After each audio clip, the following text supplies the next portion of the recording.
This is awesome. Check this out. This is why you need to stay out. I think I got it. Looks great, doesn't it? But there are 3 things that are stopping you from taking better photographs. And these are getting in the way of what really matters. But to show you what I mean, I'm going to head out right now and take some photographs.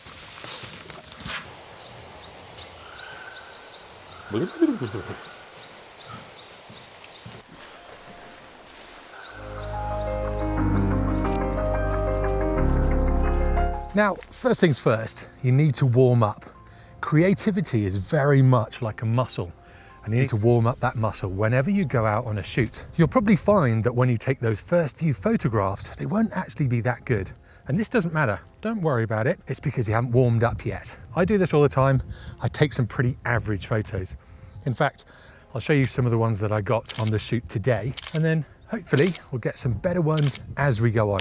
And this is why you'll see me take so many photographs, especially at the start of the shoot. I'll just get my camera out, fire off a load of different photographs, and it kind of helps me warm up and helps me get into the groove.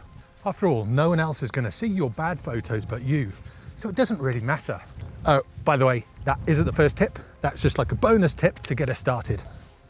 Now, once you've warmed up, the creative juices will start flowing, but then you need to think about what the concept is of your photograph.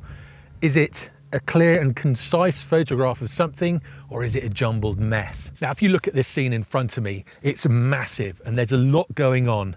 There's sheep, there's a lake, there's the mountains in the background, and there's clouds. You can put a super wide angle lens on and get a photograph of this, and this place lends itself to wide angle shots really nicely. But you can also put a zoom lens on and start picking out the details.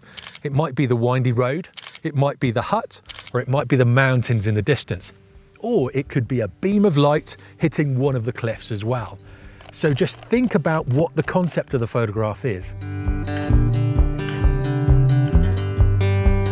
I'm pretty sure I jinx this place every time I come to it. So if you ever come to Llyn Van Fach, drop me a message to make sure I'm not going to be there on the same day. Otherwise, the light will go like this. That's a bit better.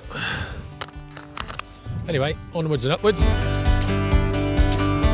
It's amazing how things can change in the Welsh mountains.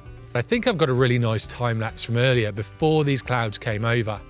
I'm quite happy with it. I looked on the back of the camera and it looked great. So hopefully it looks really good. What I might do as well is get another time lapse of it now and then show you the two side by side so you can see the stark difference. And there's only been like 30 minutes between the two time lapses.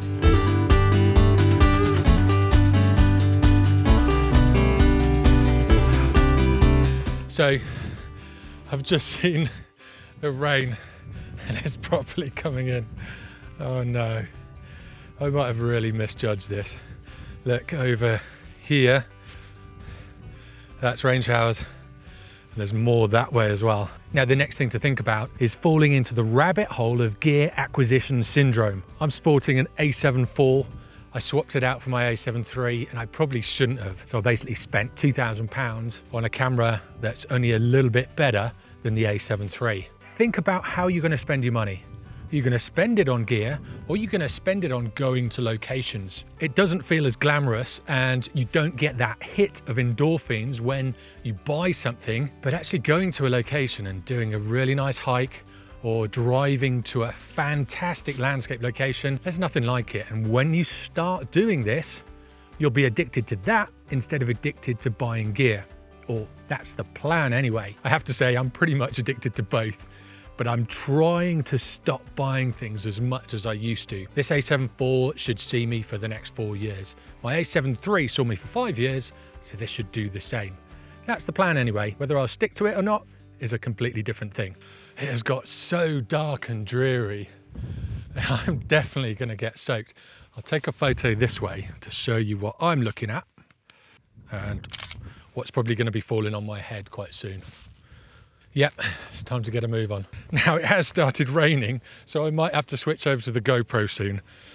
But if you're in the market for a camera, maybe you're a beginner and having that principle of buy once and buy the best, this for photography is not really the right way to go about it.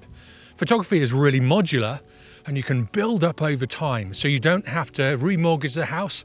You don't have to blow all your credit. So maybe you start with the basic A6000 T3i or the Nikon D5300, and then you buy some lenses for that. Maybe over time you build up to more pro lenses, and then you upgrade the camera body. You don't have to do it all in one go, and you can take some amazing photographs with a basic entry camera. Right, I'm getting absolutely soaked. It's starting to tip it down. If we look this way, that's the lake just over here. And that's where I'm meant to be going. But I'm half tempted to turn around.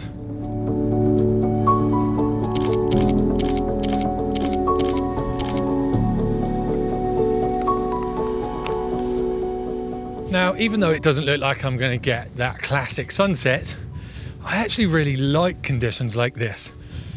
It's moody, it's stormy, and it kind of tests your camera skills, and it's actually just a lot of fun being out in nature.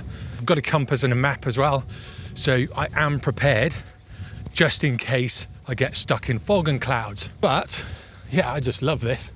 It's getting so rainy and wet. Sure, this hat has shrunk. Probably put it on the wrong setting on the washing machine or something like that. Just feels smaller than it did before. I've just spotted something. There's some light beams coming in over there. There's obviously a little gap in the clouds. It's just lighting up a bit of the landscape. Have to photograph that.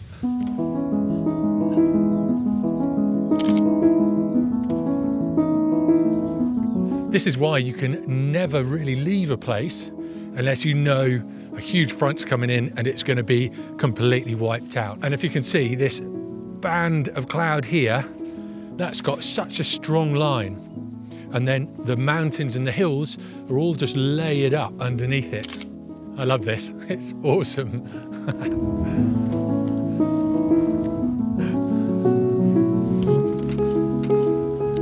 Spotted another bit as well.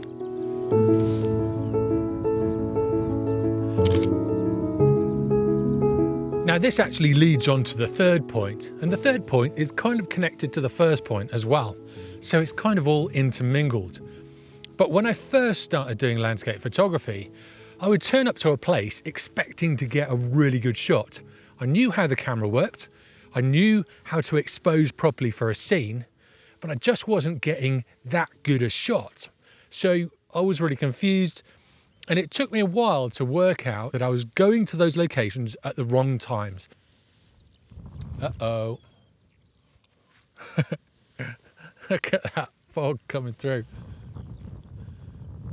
Now I think that's fog, not rain. Yeah, that's just low cloud. I think the point that I'm getting to is that you really need to start planning your shots if you're serious about landscape photography. Plan to go to a certain area, keep an eye on the forecast, maybe have a few weekends open, and when the forecast looks good, go to that location. And in saying that, if the forecast does change, go to that location anyway. As you can see, because I was persistent and I just came to the location anyway, I'm getting some really good photographs. This really isn't going according to plan.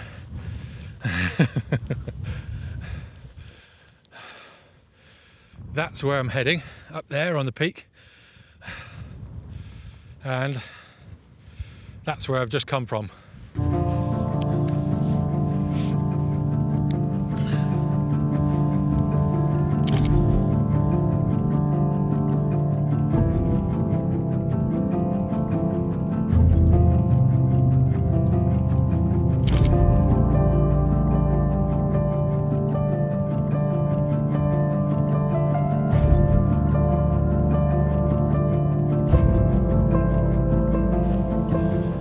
How cool does this look? There's some patchy blue sky behind these clouds that are whizzing through, and they're reflecting off the lake.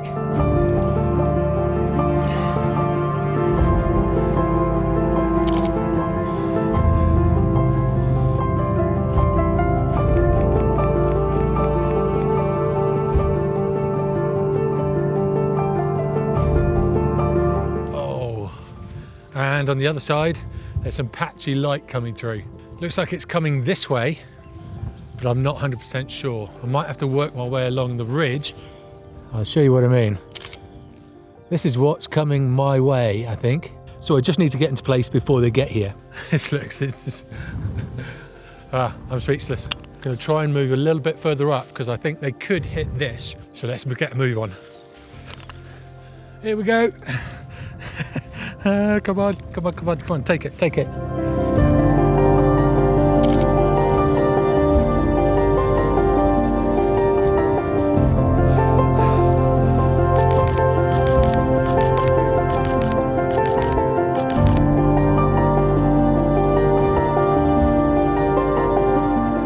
This is awesome. Check this out.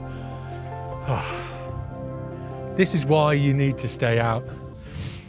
I think I got it. I'm not 100% sure, but I think I got it. But yeah, get it again. Come on, take.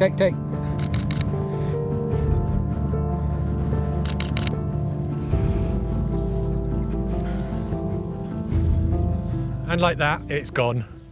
I am so glad that I came out tonight and I persevered through that rain. I just hope that photo comes out. I was struggling. I had the super bright sky and then the darker surrounding. But the way that light hit here was absolutely fantastic. Scenes like that get me laughing like Beavis and Butthead. I think that's the last of it. Not 100% sure, but I think that's the last of it. But then again, I did say that over there. And then look what happened.